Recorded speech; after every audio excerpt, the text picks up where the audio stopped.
అమ్మాయికి కాలు బాగవ్వాలన్న అనుకోకుండా ఎంత పడింది అంటే మీరు ఎందుకు సూసైడ్ చేసుకోవాల్సిన అవసరం ఎందుకు వచ్చిందమ్మా? అంటే ఇంకా ఎవరిని ఇట్లా స్ట్రాంగ్ ఉన్నట్టు అని చాలా వరకు అనిపిస్తుంది. సో అర్థం అవుతుంది కదా అక్కడ. అవునండి.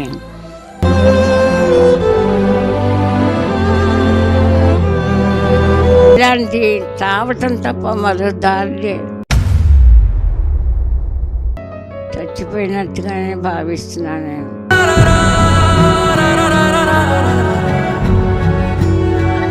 అమ్మా నమస్తే, చెప్పండి ఆరోగ్యం ఎట్లుంది?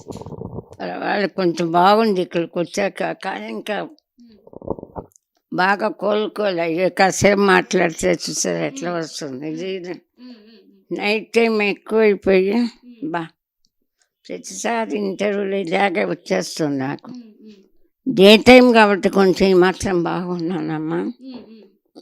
ఇట్లా రాకుండా ఇది ఎక్కువైపోయిందంటే గొంతుకు బీసుకుపోయి మాట్లాడు. ఇప్పటిదాకా బాగానే ఉన్నా, ఇప్పుడు మళ్ళీ సడన్గా వస్తుంది.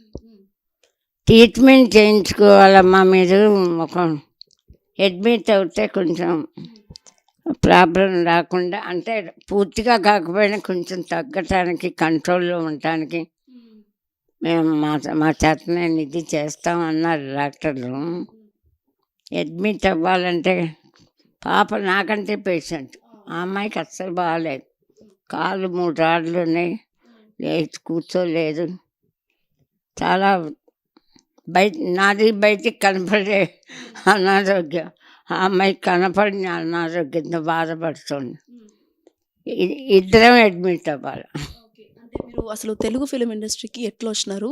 అసలు ఎక్కడ పుట్టినరు? మీ జిల్లా ఏంటి? ఎట్లా వచ్చినారు హైదరాబాద్? మామూలుగా మాది అమరావతమ్మ.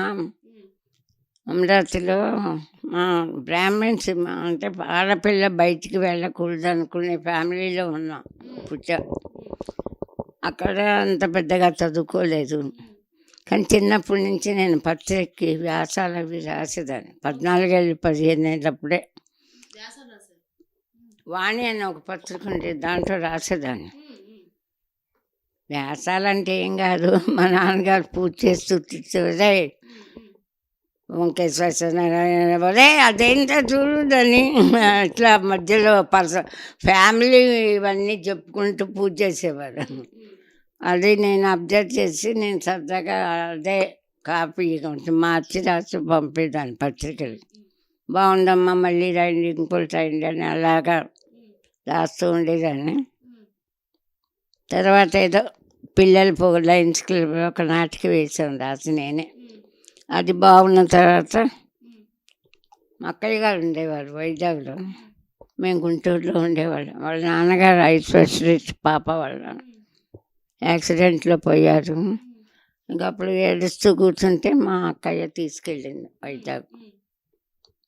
అక్కడ ఇంకా ఊరికనే కూర్చుని ఏడుస్తుంది, ఏదో వ్యాపకం ఉంటే కాస్త తగ్గుతుందని. ఆ పక్కన ఒక ఆయన ఉన్నారు, నాటకాలు ఆయన. అమ్మ ఏదన్నా నాటకం రాయింది మనం వేద్దాం అని వేయించాడు. అది హిట్ అయింది బాగా. ఆ తర్వాత పావలా అనే నాటకం వేసాము, అది హిట్ అయింది. 100 సార్లు ఉత్తమ నటిగా వచ్చా ఆ నాటకంలో. పావలా అనే పేరుతోనే పావలా అనే నాటిక అది.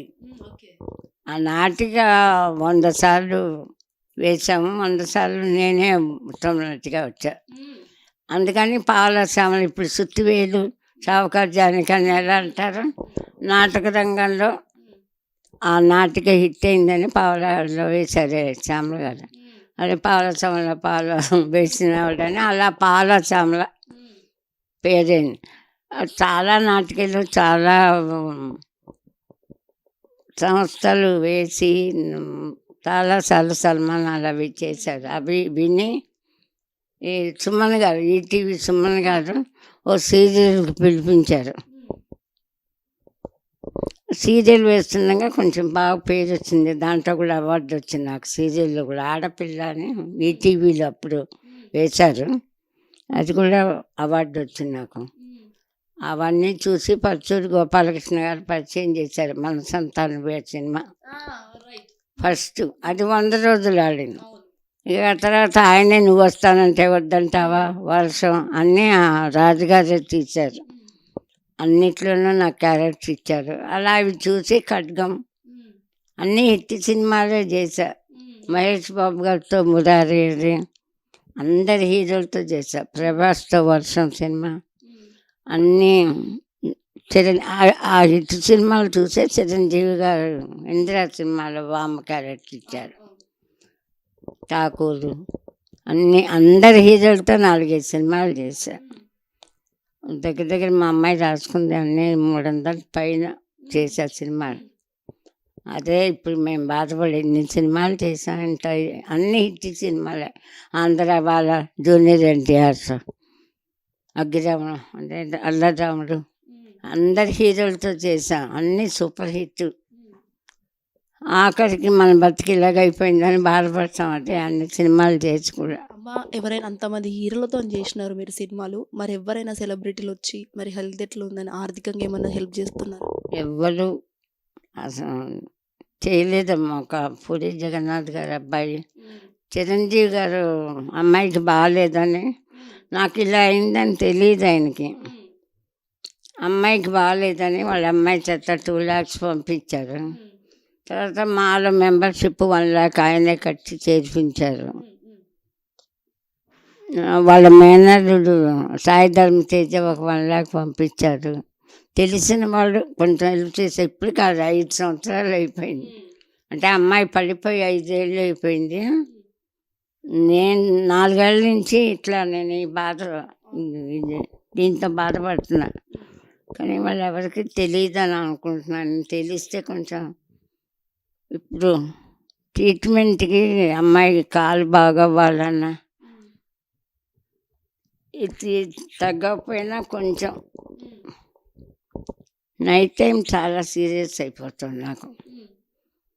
అట్లాగా ట్రీట్మెంట్ చేస్తే కొంచెం నైట్ టైం కూడా ఇట్లా ఇప్పుడు ఉన్నట్టుగా ఉంటానేమో అనే ఆశ.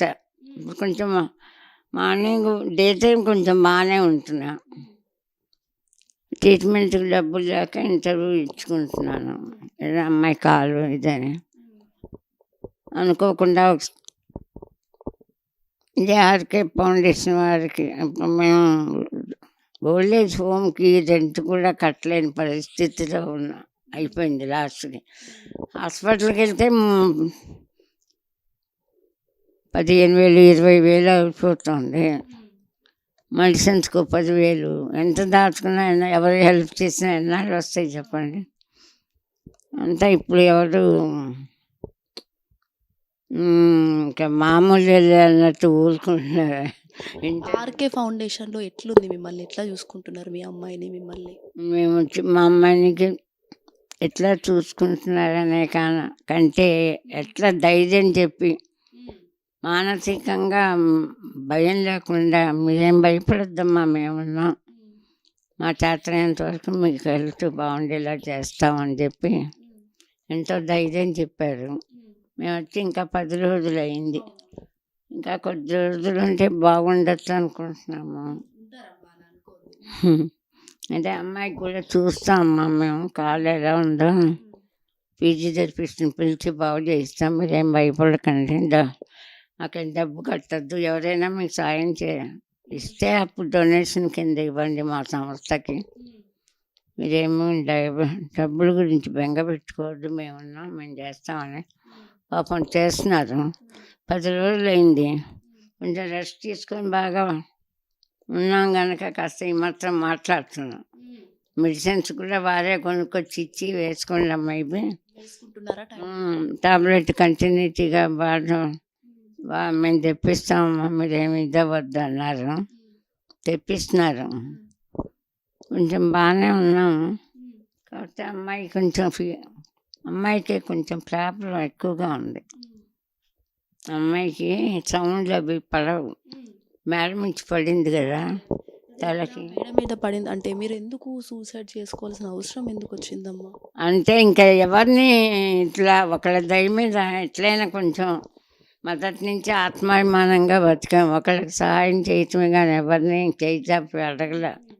అట్లా బతికాము. ఇప్పుడేంటి ఎవరు ఇంటర్వ్యూ ఇచ్చి ఎవరు డబ్బులు పంపిస్తారా, ఎన్ని టాబ్లెట్లు కొనుక్కోవాలా, ఇలాగ 2 ఏళ్ళ నుంచి కొంచెం బాగా విసుగ్గా ఉన్నా. మాకే సిగ్గుగా, మాకే బాధగా ఉంది. పాత అయిపోయినట్టు అని ఎవరు స్పందించట్లేదని అప్పుడు ఇది ఏంటంటే ఇలా మీరొక 5,000 మీరొక 5,000 పంపిస్తే తీరే కష్టం కాదు. అమ్మాయి కాలు రావాలంటే దానికి కొంచెం ట్రీట్మెంట్ జరగాలి బాగా కరెక్ట్గా, అంటే ఎక్కువ మనీ కావాలి కదా. ఇద్దరము డబ్బు వాళ్ళు, ఒకరికైతే పర్వాలే, ఇద్దరికి ఎవరు చేయిస్తారు చెప్పండి. దానికి ఎవరిని అడిగి వాళ్ళు 10,000 5,000 ఇస్తే జరగదు. అంతకంటే వాళ్ళు మీరు 300 సినిమాలకు పైగా చేసినారు. ఆ చేసే సమయంలో మీరు హైదరాబాద్‌లో ఒక ఫ్లాట్ కొనుక్కోలేదా? లేదమ్మా, అప్పటికే రేట్లు చాలా ఎక్కువ ఉన్నాయి.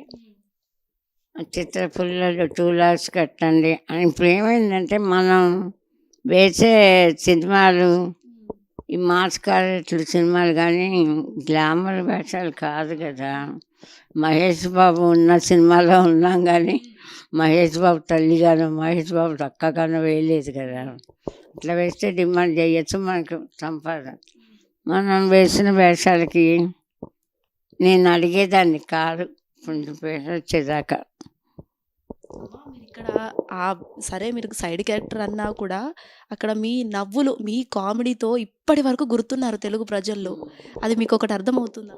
అది ఎందుకంటే ఈ గోలీమార్ డైలాగ్ తోటే ఇంకా నన్ను ఆర్టిస్ట్గా మర్చిపోకుండా అందరూ ఇచ్చేస్తున్నారు అనుకుంటాను. నేను గుర్తెందుకుండా అదే బాధపడుతున్నాను. ఇంత రామానాయుడు గారు ఒకసారి బస్ స్టాండ్లో నిల్చున్న ఆటో కోసం, ఆంధ్ర వాళ్ళ, అందులో బ్రహ్మానందం కాంబినేషన్ డైలాగ్ విడిపోటు చేశారు. ఆ డైలాగ్ అప్పుడు బాగా పాపులర్. ఇప్పుడు గోలీమార్ లాగా నిల్చుంటే ఆయన చూసి స్టూడియో కలిపి చూసి చాలా దూరం వెళ్ళారు. మళ్ళీ వెనక్కి వచ్చి అమ్మ నవ్వలాగా చచ్చానమ్మా, చాలా బాగా చేసామ్మా క్యారెక్టర్ అని చెప్పి వెళ్ళారు. అది బాగా నాకు గర్వంగా ఉండేది. రామానాయుడు గారు చూసి వెళ్ళిపోకుండా వెనక్కి తిరిగి వచ్చి అభినందించారంటే సంతోషం కదా మనకి.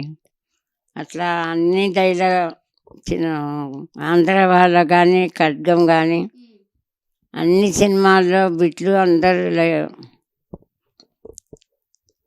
ఆర్టిస్ట్గా నాకు పేరు ఇప్పటికీ అనుకోవటానికి కారణం ఆ సీన్లే, మంచి మంచి డైలాగులు. మీరు ఇప్పుడు అంటే హైదరాబాద్కి వచ్చి పెళ్ళి అయ్యాక మీరు తెలుగు ఫిల్మ్ ఇండస్ట్రీలో అడుగు పెట్టారా? పెళ్ళి కాకముందేనా? అసలు ఏ ఏజ్లో అయింది పెళ్ళి మీకు? అయ్యో, చిన్నప్పుడే. మా వాళ్ళు అంటే మా మేనమాకే ఇచ్చారు. ఆయన డాక్టర్ చదువుతుంటే హైదరాబాద్ బాము మా నాన్నగారు డబ్బు ఇచ్చి చదివించారు. మా చుట్టాల మేనమామ అవుతాను. చిన్నప్పుడే అయిందనుకోవాలి. వాల్గా గారని రైటర్ వినే ఉంటారు. వాల్గా గారని చాలా పెద్ద రైటర్ ఆవిడ. లేడీస్ గురించే ఎక్కువ వ్యాసాలు, కథలు అవి రాసేవారు. ఆవిడ మహిళా వర్ణం అని ఒక బుక్ రాశారు. అందులో లేడీస్ పోలీస్ ఆఫీసర్ కానీ, డాక్టర్స్ కానీ, యాక్టర్స్ కానీ, గాయకులు కానీ ఎవరైనా సరే ఎస్టాబ్లిష్ అయ్యి బాగా పేరు తెచ్చుకున్న వాళ్ళవే అందులో వేస్తారు. నా గురించి తెలిసి ఇంటర్వ్యూ చేసి నా పేరు అందులో చాలామంది డబ్బు ఇస్తాం వెయ్యమని కూడా అడిగారట. మహిళా వర్ణం అందరు లేడీస్ గురించి. దాంట్లో నాకు నా వ్యాసం నా గురించి దాంట్లో వేశారు. అమ్మ ఎంతోమంది పెద్ద పెద్ద వాళ్ళు అందరూ వచ్చారు, కానీ మేము ఎవరిని తీసుకోలేదు. నాటక రంగంలో నాది తీసుకున్నారు అనమాట. అదొకటి నాకు బాగా గర్వకారణం. ఇప్పుడు అంటే ఎవరు కూడా సెలబ్రిటీస్ మీకు వచ్చి ఆర్థికంగా హెల్ప్ చేయట్లేదు, మా వీడియో ద్వారా ఇది ఖచ్చితంగా వాళ్ళ దాకా పోతుంది, పోయేలా మేము చేస్తామమ్మా, మీరు కూడా మేము మళ్ళీ ఒక నెక్స్ట్ వీక్ వచ్చేలోపు మళ్ళీ స్ట్రాంగ్గా స్టాండర్డ్గా ఉండాలి, ప్రామిస్ చేయండి మాకు. నీకు ప్రామిస్ చేయాలంటే రామకృష్ణ గారిని అడగాలి ముందు. నేను ఆయన చూస్తే కదా నేను బాగుండేది. మీరు అంటే ఇక్కడ 10 రోజుల నుంచి వచ్చినప్పుడు అప్పటికి ఇప్పటికి మీరు అప్పటికి చూస్తే చాలా బ్యాడ్ సిచ్యువేషన్లో ఉన్నారు. ఇప్పుడైతే కొంచెం ఫిజికల్గా స్ట్రాంగ్ ఉన్నట్టు అని చాలా వరకు అనిపిస్తుంది. సో అర్థం అవుతుంది కదా అక్కడ. అవునండి.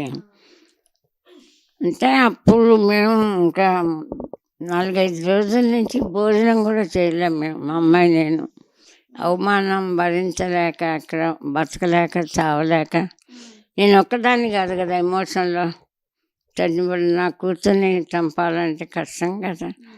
ఒకటి కొంచెం పైకి పెట్టినానా, మనం ఇప్పుడు మేమున్న పరిస్థితుల్లో బతకటం చాలా కష్టం అని మాకు అనిపిస్తుంది. అలాగే చావాలంటే కూడా చాలా కష్టం అనిపించింది. అమ్మాయి నేను ఇద్దరం దాన్ని కూడా చంపాలి కదా, చచ్చిపోకుండా నేను ఎలా చచ్చిపోతాను. బతకటం ఎంత కష్టమో సొసైటీలో ఇప్పుడు మేమున్న పరిస్థితుల్లో చావటం కూడా అంతే కష్టంగా ఉంది. అందుకే బతుకున్నాం. అందుకంటే ఏం చెప్తాను. సో ఫైనల్గా ఇన్ని రోజులు అంటే దాదాపుగా మీరు ఎన్ని సంవత్సరాలు ఉన్నారు ఫిలిం ఇండస్ట్రీలో? 55 సంవత్సరాలుగా నేను ఆర్టిస్ట్గా ఉన్నానమ్మా. నాటక రంగంలో నేను రంగస్థల నటిననే గొప్పగా చెప్పుకుంటా. చాలా 2500 సార్లు ఉత్తమ నటిగా వచ్చా నాటక రంగంలో. అమ్మా 50 సార్లు సన్మానాలు చేశారు నాటక పరిస్థితులు వాళ్ళందరూ. అప్పుడు అందరూ సావిత్రి గారు సినిమా ఫీల్డ్కి సావిత్రి గారు మహానటి, మా నాటక రంగానికి మీదే మహానటి అని చెప్పాను. చాలా అవార్డులు ఇచ్చారు, చాలా సన్మానాలు చేశారు. మెడ్రాస్లో గోల్డెన్ క్లబ్ వాళ్ళు చాలా పెద్ద ఫేమస్ క్లబ్ అది మెడ్రాస్లో. వాళ్ళు నాకు సన్మానాన్ని పిలిచి ఏమన్నారంటే 100 సంవత్సరాల నాటక రంగ చరిత్రలో ఒక పావలాని నాటిక అది, దాన్ని వేసి నేను పావలా సామలయ్య ఒక నాటకం పేరు ఇంటి పేరుగా మార్చుకున్న ఆర్టిస్ట్ ఎవరు లేరు. అందుకని మేము ఆవిడకి సన్మానం చేయాలని తీసుకొచ్చామని ఇక్కడి నుంచి పిలిచి 100 మంది వచ్చారు రిసీవ్ చేసుకుంటానికి స్టేషన్కి. నాకు షాకు, ఏంటి పిలుస్తారు, కారు పంపిస్తారు స్టేషన్కి, ఎవరో ఒకరు తీసుకెళ్తారు, ఏదో 4 దండలు వేస్తారా అయిపోతుంది. వీళ్ళు ఏంటి మొత్తం మెంబర్స్ అందరూ వచ్చేసారు, 4-5 కార్లు వేసుకొని. నాకు అర్థం కాలే, ఏంటి ఇంతమంది వచ్చారంటే అదేదో రాజకీయ మీటింగ్లో అంతా పెద్ద పెద్ద వాళ్ళు గోల్డెన్ క్లబ్లో అంటే వాళ్ళు మామూలు ఆర్డినరీ పీపుల్స్ మెంబర్ కాదు. చాలా అందట్లో మెడ్రాస్లో తెలుగు వాళ్ళు క్లబ్లో నుంచి ఎంతమంది వచ్చారంటే చాలా షాక్ అనిపించింది. అందరూ మెడ్రాస్లో తెలుగు వాళ్ళందరూ వచ్చి పూలదండలు వేస్తే అవి 2 ట్రక్కుల్లో తీసుకెళ్ళారట సన్మానం అయ్యాక. అన్ని దండలు మేము ఇంతమంది ఆర్టిస్టులకు సన్మానం చేశామమ్మా, ఎవరికి ఇన్ని దండలు రాలేదు.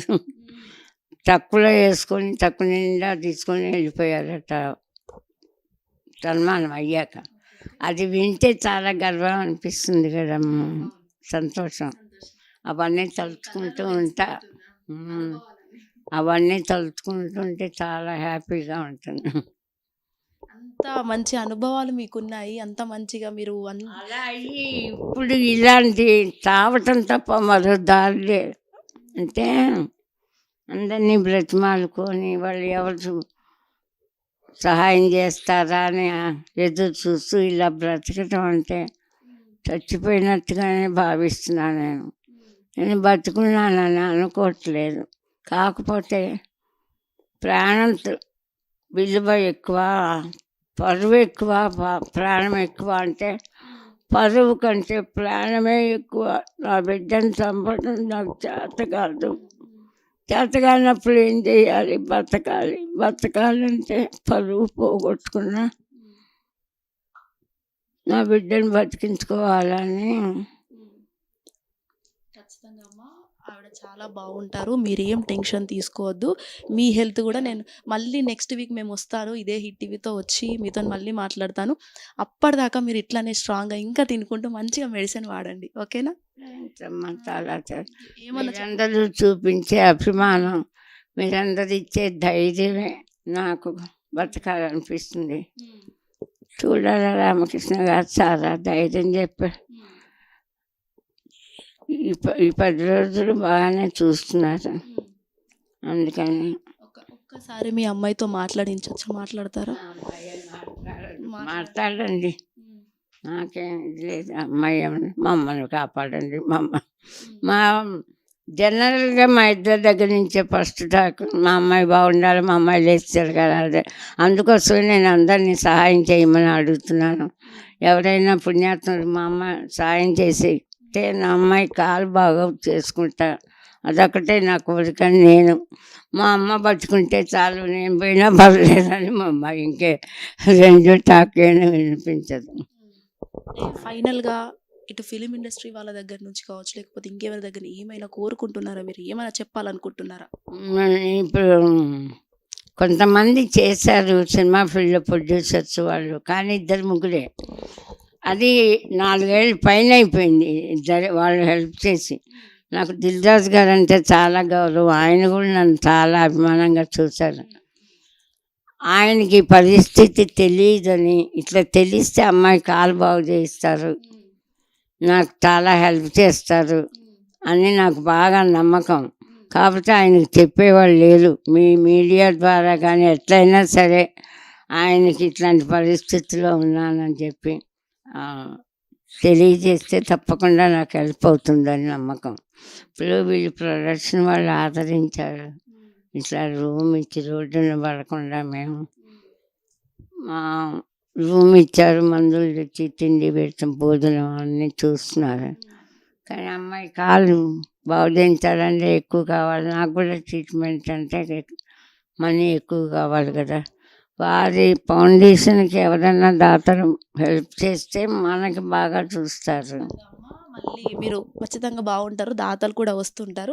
సో మీరు ఖచ్చితంగా స్ట్రాంగ్ ఉండండి, మంచిగా మెడిసిన్ వేసుకోండి. మళ్ళీ 1 వీక్ తర్వాత మీరు ఇంకా స్ట్రాంగ్గా మాట్లాడాలని మేము కోరుకుంటున్నాం. థ్యాంక్ యూ సో మచ్ అమ్మ. మీ ఓపికతోని మంచిగా చూసారు కదా, ఈ విధంగా ఆవిడ ఓపిక చేసుకుంటూ మరి మీడియా ద్వారా మాట్లాడుతున్నారంటే అసలు మనం చెప్పుకోవచ్చు. ఎందుకంటే దాదాపుగా చాలా వరకు వృద్ధాప్య సమయంలో వాళ్ళ పేరెంట్స్ ఎవరైతే ఉన్నారో బయటికి పడేస్తారు వాళ్ళ పేరెంట్స్ని, ఎవరైతే వాళ్ళ కొడుకులు కావచ్చు, కూతుర్లు కావచ్చు. కానీ ఇలాంటి సమయంలో ఆవిడకి ఎవరు లేని సమయంలో ఆర్కే ఫౌండేషన్ వాళ్ళు చేయూతనందించి ఇక్కడ వారిని సాకుతున్నారంటే అసలు అది మామూలు విషయం అనే కాదు. అండ్ ఆల్సో ఇటు ఫిలిం ఇండస్ట్రీ వాళ్ళు కూడా ఖచ్చితంగా ఆవిడని చూడటానికి వచ్చి ఏదైనా సహాయం చేసి వాళ్ళిద్దరి హెల్త్, అటు తల్లి ఇటు కూతురు వాళ్ళిద్దరి హెల్త్ చూసుకుంటే చాలా వరకు ఎన్నో సేవలు అందించి దాదాపు 55 సంవత్సరాల పాటు ఆవిడ జీవిత సగభాగం ఎవరైతే ఉన్నారో వాటికి సంబంధించి కూడా ఆవిడ తెలుగు ఫిలిం ఇండస్ట్రీలో వర్క్ చేసి ప్రేక్షకులకు అంత సేవను అందించిన ఆవిడను ఖచ్చితంగా దాతలు కావచ్చు, లేకపోతే సెలబ్రిటీస్ ఎవరైనా ఉన్నారో వాళ్ళందరూ వచ్చి ఆవిడను సహాయం చేసి ఒక మంచి హెల్త్ ఆవిడని ఇవ్వాలని మా హిట్ టీవీ ద్వారా ఈ చిన్ని ప్రయత్నం. Video journalist Aravind Swethangar, hit TV, RK foundations. Hit TV app, ఇందులో short news, live news, entertainment shows, movies, digital magazines తో పాటు మీ జిల్లా వార్తలను కూడా ఫ్రీగా చూడొచ్చు.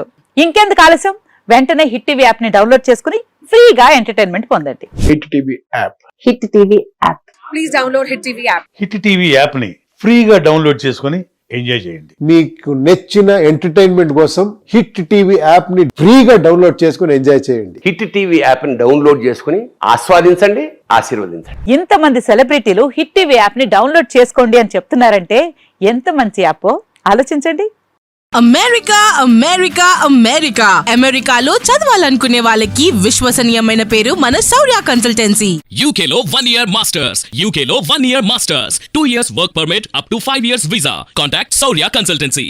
Contact 89851 89851.